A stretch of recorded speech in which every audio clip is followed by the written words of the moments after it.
माँ बोले कि माँ का दूध हर घंटे में 2 घंटे में पिलाना है। माँ का दूध टिफ़िन में डाल के दिए कि उसी को यूज कराइएगा। उसके सुबह देखने गया तो मैं टिफ़िन में दूध पूरा पड़ा हुआ था। तो मैं बोला कि जब दूध नहीं पिलाते हैं, डॉक्टर बताते हैं कि हर 2 घंटे में दूध पिलाना है माँ का, तो आप पाउडर क्यों पिलाए? बोल रहे हैं पाउडर पिलाया हूँ। ठीक, इसके बाद मैं बोला कि लापरवाही मेरे बच्चे का स्थिति बढ़ते गया, ख़राब होते गया। तो बोल रहे हैं कि इतना है तो प्राइवेट में क्यों नहीं ले जाते हो? यहाँ मुआने के लिए क्यों लाए हो? जान 40,000 रुपया मेरे को बिल भी नहीं होता है। कल 40,000 मैं अपना घर से गाड़ी वाड़ी बेचवा के पेट किया हूँ 40,000 से। मेरा बच्चा भी सही नहीं है और यहाँ कहते हैं। नमस्कार, मैं हूं मनीष। ठीक 2 साल पहले रायपुर के मेकाहारा अस्पताल में 14 माह के अंदर 421 नवजात की मौत की घटना आपको याद होगी। ये कोई नई बात नहीं है। सरकारें कोई भी हों, सरकार और सरकारी नौकरों के लिए इस तरह के मौत की घटनाएं आम हैं। मेडिकल कॉलेज रायपुर के अंबेडकर अस्पताल में महीने में होने वाली 500 से ज़्यादा डिलीवरी में करीब 40% प्री मैच्योर डिलीवरी होती है। समय से पहले प्रसव, कम वजन और बेहद कमज़ोर होने की वजह से महीने में करीब 50 बच्चों की मौत आमतौर पे हो जाती है। चिकित्सकों की टीम उन्हें बचाने का प्रयास करती है, मगर कई बार सफलता नहीं मिलती। पर इलाज के दौरान जब 2 से 4 दिनों में ही यदि 12 से 15 बच्चों की मौत हो जाती है तो ये कोई सामान्य घटना नहीं रह जाती। अंबिकापुर मेडिकल कॉलेज में नवजात बच्चों की मौत की घटना भी कुछ ऐसी ही है, जो सामान्य बिल्कुल ही नहीं है। जहां स्वास्थ्य विभाग रातों रात शमशान बन जाता है, वहां निष्पक्ष रूप से कारणों का भी पता चलना जरूरी हो जाता है। पर दुर्भाग्य है कि पत्रकार आपको सही कारण नहीं बताएंगे, क्योंकि हर पत्रकार को भी यही लग रहा है जो वर्तमान में स्थिति है कि स्वास्थ्य मंत्री TS बाबा हो सकता है मुख्यमंत्री बन जाए, और अगर मुख्यमंत्री बन गए तो क्या होगा। इसलिए बच्चे मरे तो मरें, स्वास्थ्य व्यवस्था ठप हो जाए तो हो जाए, हम सच नहीं कहेंगे। हो सकता है कि कुछ पत्रकारों के घर का चूल्हा स्वास्थ्य मंत्री की वजह से ही जल रहा हो, इसलिए सच की उम्मीद हमें बेमानी लगता है। असमय थोक में बच्चे क्यों मरे, क्यों दर्जनों माओं की गोद सूनी हुई, ये कारण हम आपको बताएंगे। विशेषज्ञों के मुताबिक बच्चों की मौत को सामान्य माना जा रहा है, मगर इसे नियंत्रित करना बेहद आवश्यक है। इसके लिए सभी अस्पतालों में सुविधाएं बढ़ाने की आवश्यकता है। प्री मैच्योर बच्चों के इलाज के लिए संसाधन और चिकित्सक सहित अन्य स्टाफ की व्यवस्था कर सुविधाओं को विस्तृत करने की काफ़ी आवश्यकता है। अंबिकापुर ही नहीं बल्कि पूरे छत्तीसगढ़ में अस्पताल में स्वास्थ्य सुविधाओं का अभाव है। डॉक्टरों की भर्ती नहीं हो रही है। मेडिकल अस्पताल के सबसे संवेदनशील इकाई SNCU यानी special new born baby care unit की हालत सबसे ज़्यादा बदतर है। SNCU वार्ड बनने के बाद भी पर्याप्त वार्मर नहीं रखे गए हैं, जिसमें एक वार्मर में 2 नवजात शिशुओं को रखा जाता है। यही वजह है कि बच्चों में क्रॉस इन्फेक्शन का खतरा कहीं अधिक बढ़ जाता है और बच्चों की असमय मृत्यु हो रही है। ऐसे में यह जानना बेहद ज़रूरी है कि बच्चों के स्वास्थ्य को सरकार एजेंडे में रखे, लेकिन स्वास्थ्य विभाग वाले बाबा जी इस संवेदनशील मामले को शायद इसलिए अनदेखी कर रहे हैं कि जैसे उन्होंने ठान लिया हो कि जो करूँगा अब मुख्यमंत्री बनकर ही करूँगा। इससे पहले कोई मरे या जिए फर्क नहीं पड़ता। खैर, अंबिकापुर की घटना की बात करें तो बच्चों की मौत के पीछे की असल वजह वाली जो वीडियो अब सामने आ रही है वो वाकई शर्मसार कर देने वाली है। वीडियो में साफ दिख रहा है कि पाइप फटने के कारण पूरे वार्ड में लेटरिन का पानी भर चुका था। लेटरिन साफ करने वाले पद में छोटे और गरीब मगर भ्रष्ट स्वास्थ्य अधिकारियों से भी ज़्यादा चैलेंजिंग काम करने वाले कर्मचारी SNCU वार्ड में गंदगी साफ करते नजर आ रहे हैं। दिन रात ड्यूटी के समय व्हाट्सएप और फेसबुक पर चैट करने वाली नर्स बदजुबानी करते हुए गैर जिम्मेदाराना लेकिन सच बात कह रहे थे कि अपने बच्चे को सरकारी अस्पताल मरवाने के लिए क्यों लाए हो, प्राइवेट अस्पताल क्यों नहीं ले जाते। ये लोगों के बयान हैं। इस व्यवस्था का काला सच जो हम सब जानते हैं, पर हम कहते नहीं क्योंकि हम मुख बधिर बन जाते हैं। हम कहेंगे नहीं, हमें पता है कि बच्चों की मौत क्यों हुई है, पर हम चुप रहेंगे क्योंकि यदि TS सिंहदेव CM बन गए तो क्या होगा। देखिए, रात के करीब 11 बजे हम इस SNCU वार्ड में जाकर लोगों से बात करते हैं और आज वर्तमान में इस SNCU वार्ड में यानी अंबिकापुर के इस मेडिकल कॉलेज में वर्तमान में क्या स्थिति है। आज हम जिस जगह पर हैं ये वही बहुत चर्चित जिला अस्पताल है, या यूँ कहें सरगुजा का मेडिकल कॉलेज अस्पताल है। जहाँ पर लिखा है 100 बिस्तर मातृ शिशु अस्पताल अंबिकापुर जिला सरगुजा। ये टीएस बाबा का इलाका है और टीएस बाबा इस वक्त दिल्ली में डटे हैं। कसम खाकर गए हैं कि वो मुख्यमंत्री बनकर ही वापस आएंगे।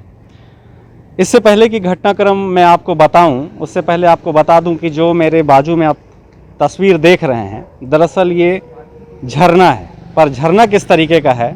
ये लैट्रिन का झरना है। लगातार ये झरना यहाँ पर चल रहा है।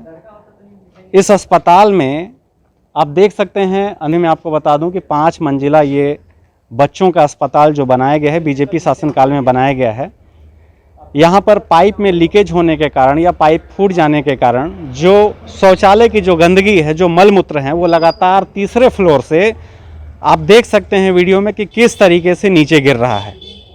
पिछले 14-15 के दरमियानी रात करीब 9 बच्चों की मौत के बाद अचानक से मीडिया में ये खबरें आने लगी कि टीएस बाबा यानी जो मुख्यमंत्री के कह सकते हैं भावी मुख्यमंत्री, वो दिल्ली के लिए अंबिकापुर से रवाना हो चुके थे। दिल्ली संभवतः पहुंच भी गए थे। मीडिया में खबरें आई कि इस मेडिकल कॉलेज अस्पताल में 9 बच्चे मारे गए। उसके तत्काल बाद बाबा इस खबर को सुनने के बाद अंबिकापुर वापस आ गए। हालांकि मैं आपको बता दूं, ये मीडिया की खबरें हैं, ये पैड मीडिया की खबरें हैं। सच्चाई उनके वापस आने की कुछ और ही है। सरगुजा वो इलाका है जहां एक मंत्री अमरजीत भगत पहले से मौजूद थे और दूसरे, इस बड़ी घटना की जानकारी जैसे ही पूरे प्रदेश में आग की तरह फैली, वैसे ही यहाँ के प्रभारी मंत्री शिव डहरिया आ गए थे। इस बात की जानकारी टीएस सिंहदेव की भी थी और टीएस सिंहदेव उस वजह से आए कि उनके ठीक घर के बाजू में जिस तरीके से बच्चे मारे जा रहे हैं और ठीक इसी वक्त अगर प्रदेश के 2 कद्दावर मंत्री इस जगह पर हैं, उनके लिए बहुत ही शर्मनाक बात थी शायद। इसलिए उनको दिल्ली से डैमेज कंट्रोल करने के लिए उनको खुद यहाँ पर आना पड़ा। आने के बाद ठीक 1 दिन के बाद 5 बच्चे के मरने की खबर फिर इस अस्पताल से आई। या कह सकते हैं कि पिछले 14 तारीख से अब तक करीब 18 से 19 बच्चे यहाँ पर मारे गए हैं। अभी भी इस अस्पताल में जो जानकारी है, करीब 41 बच्चे अभी यहाँ पर भर्ती हैं। इन बच्चों के मरने का जो कारण डॉक्टर से ज़्यादा डॉक्टर टीएस सिंहदेव या उनके जो करीबी हैं डॉक्टर सफी अहमद, वो बता रहे हैं कि बच्चा प्री मैच्योर होने के कारण 5 में से 4 मर गए। बच्चे दूसरे मैं आपको बता दूं कि जो झरना आप देख रहे हैं, दरअसल ये एक बड़ा कारण है। आईसीयू में जहां पर बच्चे भर्ती हैं, वहां पर करीब 1 फीट वो गंदगी भरा हुआ था और जिस वजह से यहाँ के जो स्टाफ हैं, जो खुलकर सामने नहीं आना चाह रहे हैं, उनका कहना है कि जिस तरीके से गंदगी का आलम था, जिस तरीके से पूरी गंदगी उस कमरे में आईसीयू वार्ड के अंदर भर गया था, उसी दौरान बच्चों को ठीक दूसरे कमरे में शिफ्ट करने की प्रक्रिया शुरू हो गई थी और इस दौरान बच्चों की मृत्यु हुई है। मैं अंदर की तस्वीर आपको दिखाऊंगा और दिखाऊंगा कि उस घटना के बाद आज क्या स्थिति है और कुछ लोगों से हम बात भी करेंगे, सच्चाई जानने की कोशिश करेंगे कि आखिर ये घटना क्यों हुई, इतनी बड़ी घटना यहाँ पर क्यों हुई थी और क्या वजह था उसके पीछे। अस्पताल के बाहर बड़े बड़े होर्डिंग लगे हैं। होर्डिंग में लिखा हुआ है, चैन की सांस लेगा बचपन। आप एक बात बताइए, हमारे साथ कुछ लोग मौजूद हैं जो इस अस्पताल के आसपास हमेशा मंडराते रहते हैं। शायद आप लोग की सतर्कता है जिस वजह से शायद ये बातें मीडिया तक जाती हैं, लोगों को पता चल पाती हैं कि यहाँ क्या कुछ चल रहा है। होर्डिंग में लिखा है, चैन की सांस लेगा बचपन। बताया जा रहा है कि पूरा आईसीयू वार्ड जो है, जहाँ बच्चों को रखा गया है, लेटरिन से भरा पड़ा था। वीडियो भी आप लोगों ने दिखाया। हाँ, वीडियो भी दिखाया और कुछ दिन से वीडियो चल भी रहा था। और जैसे आप देख ही रहे हैं बोर्ड सामने, तो चैन का सांस 14 तारीख से लेके आज 22 तारीख तक बच्चे बहुत अच्छे से लिए हैं, ये पूरी सरगुजा वासी जान रहे हैं। और ये आलम था 14 तारीख की रात का कि वहाँ से कम 10 मीटर दूरी में भी खड़ा नहीं हो सकता एक सामान्य व्यक्ति। क्या वजह क्या था? टॉयलेट का पानी भरा हुआ था आईसीयू में। और ये जो कारण बता रहे हैं बच्चों के मौत का कारण, वो कारण नहीं है। कारण ये है कि जो पानी भरा था उससे इन्फेक्शन हुआ बच्चों को और उससे मौत हुआ। 2 बातें हैं। एक तो मैं अंदर चलते हुए हम आपसे बात करेंगे। पहली बात तो यह है कि एक डॉक्टर हैं, डॉक्टर रेलवानी, उनका कहना था कि इन्फेक्शन है, ठीक है। दूसरा एक बड़ा मामला ये है कि जैसे ये बताया गया कि बच्चे प्री मेच्योर हैं, यहाँ के जो हेड ऑफ डिपार्टमेंट हैं, एक मैडम का भी बयान आया था कि बच्चे प्री मेच्योर हैं, तो प्री मेच्योर होने के कारण उनकी हालत ठीक नहीं थी, बच्चे का वजन कम था, इस वजह से उनकी मृत्यु हुई। ठीक है, हम मान सकते हैं इस बात को, पर जो तस्वीरें यहाँ से देखने को मिल रही हैं, जो अंदर के वीडियो अब आ रहे हैं घटना के करीब 4 या 5 दिन के बाद, कि लगातार उसमें 2-3 सफाई कर्मी सफाई कर रहे हैं, आखिर वो क्या है? 14 तारीख का ही वो पानी सफाई करके निकाला जा रहा है। और यहाँ पे क्या है कि जिस पे होना था कार्रवाई, उस पे कार्रवाई नहीं होकर छोटे कर्मचारी पे कार्रवाई हो रहा है। जैसे किन कर्मचारियों पर कार्रवाई? सफाई कर्मचारी हो गए, स्वीपर हो गए, गार्ड हो गए, इनको टारगेट किया जा रहा है उस मौत को लेके। तो भाई इनका यहाँ पे ऐसा मुझे तो नहीं लगता कि इनका कोई गलती है। गलती अगर है किसी का तो वो है यहाँ के प्रबंधक का, जिसको ये सब की पहले भी जानकारी थी। और ये झरना जो टाइप का जो पानी गिर रहा है वो आज का नहीं गिर रहा है, ये बहुत पहले से गिर रहा है। इसको समय समय पे यहाँ के स्थानीय लोग उठाए भी, मगर कोई कार्रवाई नहीं हुआ। उसका नतीजा ये हुआ कि ये जो 14 तारीख को जो घटना घटा, 14 तारीख से 22 तारीख तक, उसका खामियाजा भुगते भाई सरगुजा वासी। आप इस अस्पताल की व्यवस्था देख सकते हैं, ऐसा कोई जगह नहीं है जहां लोगों ने थूका ना हो। हालांकि इसके लिए टीएस बाबा जिम्मेदार नहीं हैं। आप ये तस्वीर देख सकते हैं, विदेशी बच्चों की जो तस्वीर लगी, जो विनाइल लगा है, लाखों रुपए खर्च करके इस तरीके से अस्पताल को चमकाया तो गया था, पर आज अस्पताल की आप हालत देख सकते हैं। हालांकि इसमें पूरी गलती कहें तो लोगों की है, लोगों में जागरूकता की कमी है, और जिस तरीके से गंदगी का आलम है आप देख सकते हैं वहीं पर किस तरीके से लोग ठहरे हैं, बच्चों के जो परिजन हैं किस तरीके से अस्पताल में हैं।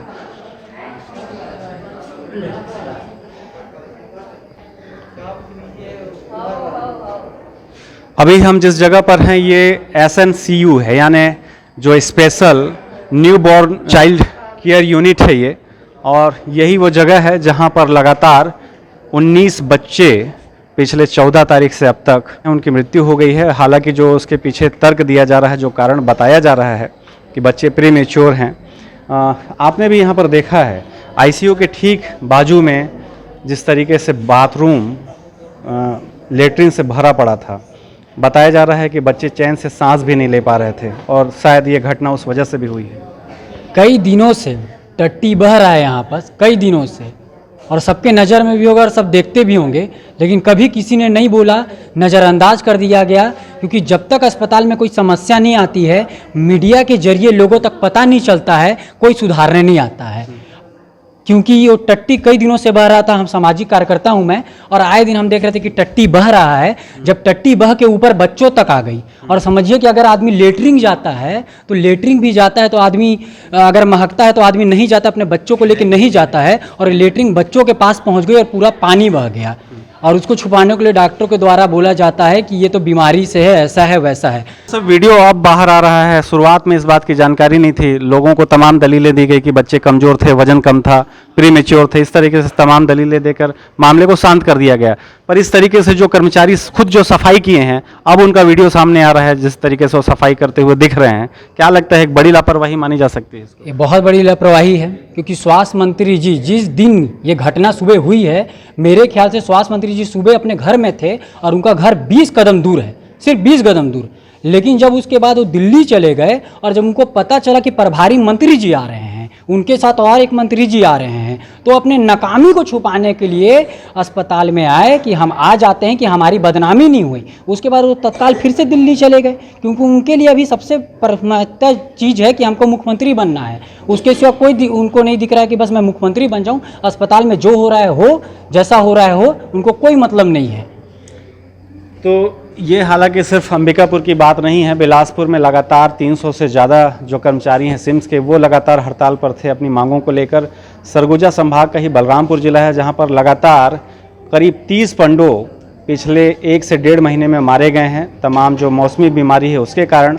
अभी हाल ही में हमने आपको एक खबर दिखाई थी जो जसपुर ज़िले का था, जसपुर के बगीचा में पहाड़ी कोरवा लगातार मारे जा रहे हैं। करीब 19 पहाड़ी कोरवा पिछले 10 महीनों में वहाँ पर मारे गए हैं। और मैं आपको बताऊं कि ज़्यादातर जो लोग हैं वो मौसमी बीमारियों के कारण, जैसे पीलिया है, पेट फूलने की समस्या है, उल्टी दस्त के कारण मारे गए हैं। ये तो सरगुजा संभाग का एक कहना चाहिए सबसे बड़ा मेडिकल कॉलेज अस्पताल है। यहाँ इस तरीके की जो समस्या जो आए दिन देखने को मिलती है, क्या लगता है छोटे कर्मचारियों को जिम्मेदारी मतलब उस पर डाल दी जाती है, जो सफाई कर्मचारी हैं उनकी आखिर क्या गलती है इसके? उनकी कोई गलती नहीं है। वो बेचारों से एक एक सौ वार्ड वाइज से बोलते हैं कि पूरे वार्डों को झाड़ू मारो, पोछा करो। मतलब हर जगह क्या है कि एक वार्ड वाइज देते हैं कि तुम सफाई करो, नहीं तो तुमको निकाल दिया जाएगा। पैसा भी उनको नहीं मिल रहा है। पैसा तुमको कभी कभी 3-3 महीना नहीं मिलता है, कभी कभी 6-6 महीना नहीं मिलता है। जब बेचारे हड़ताल करते हैं, ज्ञापन देते हैं, तब जाके पैसा मिलता है, वो भी 8,000 सिर्फ 200 रुपये है। और में 8-8 घंटा बंधुआ मजदूर के जैसा काम करते हैं, रोते हैं बेचारे, बस सामने नहीं आ पाते अपने दर्द को लेके, क्योंकि उनको पता है कि मेरे को नौकरी से निकाल दिया जाएगा। कई लोग हमारे सामने भी आकर रोते हैं कि भैया अगर हम काम नहीं करेंगे तो हमको नौकरी से हटाने का धमकी मिलता है। तुम झाड़ अभी जो ये घटना हुई है उसके बाद ये सब चमक रहा है, आपको दिख रहा है, उसके पहले इसकी कंडीशन पूरी ख़राब थी। आप तस्वीरों में साफ देख सकते हैं कि जिस तरीके से पूरे आईसीयू वार्ड में जो मलमूत्र जिस तरीके से भरा पड़ा था, किस तरीके से कर्मचारी उसे साफ कर रहे हैं। और ये वही कर्मचारी हैं जिनको 3-3 महीने यहाँ पर सैलरी के लिए रुला दिया जाता है। जैसे आप देख सकते हैं नोटिस बोर्ड पर फ़ोटो खींचने की मनाही है, फ़ोटो खींचने के लिए साफ मना कर दिया गया है। कुछ स्टाफ भी हमारे साथ, वो बताएंगे। अभी आप ये बताइए कि यहाँ पर क्या स्थिति है? साफ़ सफाई तो बढ़िया दिख रहा है, फ़ोटो खींचना प्रतिबंधित कर दिया गया है। हाँ, अंदर में मोबाइल अलाउ नहीं है, हम फोटो नहीं खींच सकते। ये कब से हुआ ये? तो फोटो तो नहीं खींचने देते हैं जब तक परमिशन ना हो। बच्चे की भी अंदर में फोटो नहीं लिया जाता है। तो इस तरीके से भी हुआ था कि जिस दिन घटना हुआ था बहुत सारे लोग यहाँ पर कांग्रेसी नेता सीधे आईसीयू में आ गए थे। इसका विरोध आप लोगों ने नहीं किया था? सर मना किए थे पर उस दिन मान ही नहीं रहे थे। स्थिति ऐसा था कि हम लोग कंट्रोल करने से हो ही नहीं पा रहा था। तो आप तस्वीरों में साफ देख सकते हैं, जब इस तरीके की घटना मीडिया में सामने आई तो कैसे जो सत्ता पक्ष के लोग हैं, यानी जो कांग्रेसी कार्यकर्ता हैं, जो छुटभैये नेता हैं, वो सारे लोग इस आईसीयू वार्ड के भीतर थे, जहां आज इस तरीके से पोस्टर चिपका दिया गया है कि यहाँ पर फोटो खींचना सख्त मना है।